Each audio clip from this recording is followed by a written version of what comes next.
안녕하세요. 반갑습니다. 11월 둘째 주 주일 설교는 누가복음 3장 3절로 6절 말씀 보시겠습니다.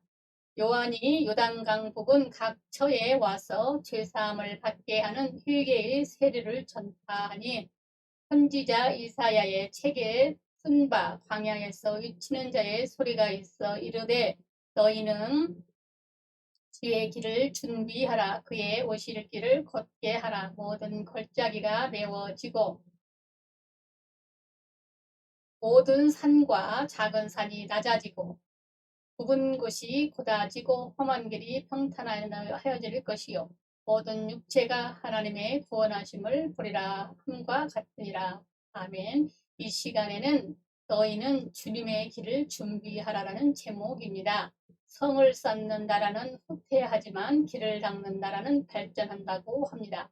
우리나라의 발전의 원동력도 바로 경부 고속도로를 시작으로 도로와 항만과 공항을 잘 정비했기 때문입니다. 미국 역시 그렇습니다. 미국보다 인구가 더 많고 땅도 크고 더 많은 자원을 가진 나라라고 할지라도 그들을 제치고 미국이 최강대국이 된 것도 도로, 항만, 항공뿐 아니라 우리나라도 모방할 수 없는 천혜의 운하가 전 국토의 거미줄처럼 뻗어있기 때문입니다. 이처럼 우리 예수님 믿는 것도 그렇습니다. 주님을 우리 마음에 잘 모실 수 있도록 마음의 길을 닦아야 합니다. 시편 84편 5절에 그 마음에 시온에 데려가 있는 자는 복이 있나이다 하였습니다. 고대 시대의 왕이 한 도시를 방문할 때는 그 앞에 사자가 먼저 가서 그 방문을 알리면 시민들이 나와서 도로의 패인 부분을 메우고 세마포를 깔면서 왕이 오는 길을 예비했다고 합니다. 그러면 어떻게 주님을 잘 모실 수 있을까요? 불신의 구렁을 제거하는 것입니다. 모든 골짜기가 메워지고 이 골짜기는 어떤 골짜기냐 하면 누가복음 16장을 보면 음부와 낙원 사이에 큰 구렁이 나옵니다. 너희와 우리 사이에 큰 구렁이 끼어 있어 여기서 너희에게 건너가고자 하되 할 수 없고 거기서 우리에게 건너올 수도 없게 하였느니라. 누가복음 16장 26절은 말씀합니다. 이처럼 골짜기가 깊어서 이 편에서 저 편으로 갈 수 없는 큰 구렁이 바로 불신의 구렁입니다. 예수 믿지 않으면 어떤 누구라도 하나님께로 갈 수가 없습니다. 그리고 그 구름은 커서 한 번 지옥에 가면 천국으로 건너올 수도 없습니다. 오직 살아있을 때 하나님의 아들 예수 그리스도를 주와 생명의 구주로 믿을 때만이 마음의 구름은 사라지고 예수님께서 우리의 마음속에 심령 속에 찾아오십니다. 그런데 모든 걸작이라고 했습니다. 예수를 구주로 모실 뿐 아니라 성경의 모든 교훈을 다 믿으라는 것입니다. 아브라함의 복을 받은 것도 말씀을 믿었기 때문입니다. 우리가 말씀을 믿을 때 그 말씀이 내게 생명이 되고 능력이 되어 역사하게 됩니다. 그러므로 교만의 높은 것도 제거해야 합니다.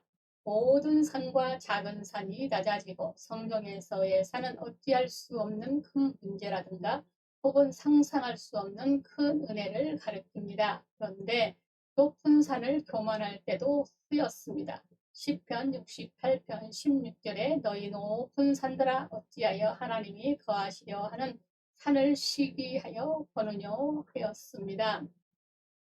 교만이 있으면 주님을 마음에 모실 수 없습니다.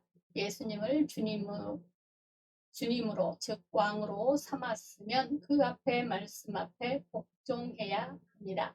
교만은 천의 얼굴을 가지고 있어서 내가 교만한지 깨닫지 못할 때가 많습니다. 간단히 말하면 하나님의 말씀을 듣고 순종하는 것이 겸손이고 순종하지 않거나 달가워하지 않는 것이 교만입니다. 그래서 사무엘상 15장 22절로 23절에 여호와께서 번제와 다른 제사를 그 목소리 순종하는 것을 좋아하심과 같이 좋아하시겠나이까. 순종이 제사보다 낫고 듣는 것이 순양의 기름보다 나으니 이는 거역하는 것은 사술의 죄와 같고 완고한 것은 사신 우상에 절하는 죄와 같음이라 했습니다. 위대한 성자 프랜시스도 겸손했습니다. 자기 소유를 나누어주고 가난한 사람으로 살았습니다. 그렇기에 하나님이 온전히 함께 하실 수 있었습니다. 세례 요한도 고귀한 대제사장의 아들이었지만 그는 빈들에서 낙타 토롯을 입고 메뚜기와 석청을 먹고 살았습니다. 낙타 토롯은 대장간에서 쇠를 다루는 장인들이나 입었던 작업복입니다. 메뚜기는 정상적인 음식이랄 수도 없고 석청 역시 있으면 먹고 없으면 마는 음식입니다. 그에게 중요한 것은 예수님이 흥하는 것이지 자기의 쇠퇴는 아무 관심이 없었습니다. 그러나 사이비 이단들은 수천억을 들여 궁궐을 짓고 헬기를 전용기 삼아 타고 다니며 온갖 호화 생활을 다 합니다. 예수님이시라면 가난한 신도들의 돈을 취해 그런 사치 생활을 하지 않았을 것입니다. 진실로 주님을 모시고 살려면 더 겸손해야 합니다. 그리고 곁길에 삐뚤어진 것도 바로 해야 합니다. 굽은 것이 굳어지고 이처럼 길이 굽었다는 것은 그 행함이 잘못된 것을 가리킵니다.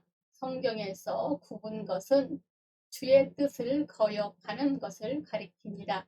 그래서 시편 125편 5절에 자기의 굽은 길로 치우치는 자를 여호와께서 죄악을 짓는 자와 함께 다니게 하시리로다 했습니다. 성경의 길은 언제나 반듯합니다. 하나님의 보좌 앞으로 가는 길도 직선이지 곡선이 아닙니다. 어떤 일이 있어도 비뚤어진 길을 가지 마시기 바랍니다. 그래서 시편 1편 1절로 2절에 복 있는 사람은 악인들의 꾀를 따르지 아니하며 죄인들의 길에 서지 아니하며 오만한 자들의 자리에 앉지 아니하고 오직 여호와의 율법을 즐거워하여 그의 율법을 주야로 묵상하는도다 했습니다.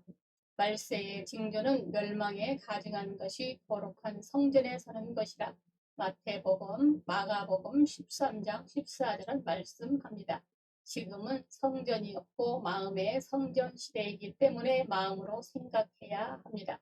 이처럼 마음의 성전에 탐욕이 오면 그 인생도 말세 저 끝장입니다.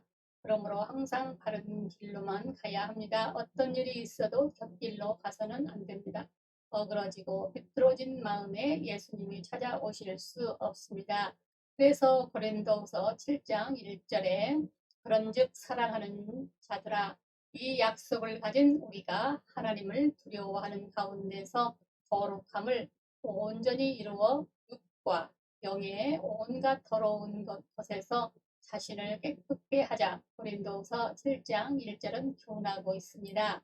주님은 온유하고 충성된 마음에 찾아오십니다. 험한 길이 평탄하여질 것이요 험하고 거칠면 좋은 도로가 아닙니다. 지금 우리나라처럼 도로 정비가 잘 된 나라도 드뭅니다. 일본보다 우리나라가 훨씬 더 도로 정비가 잘 되어 있습니다.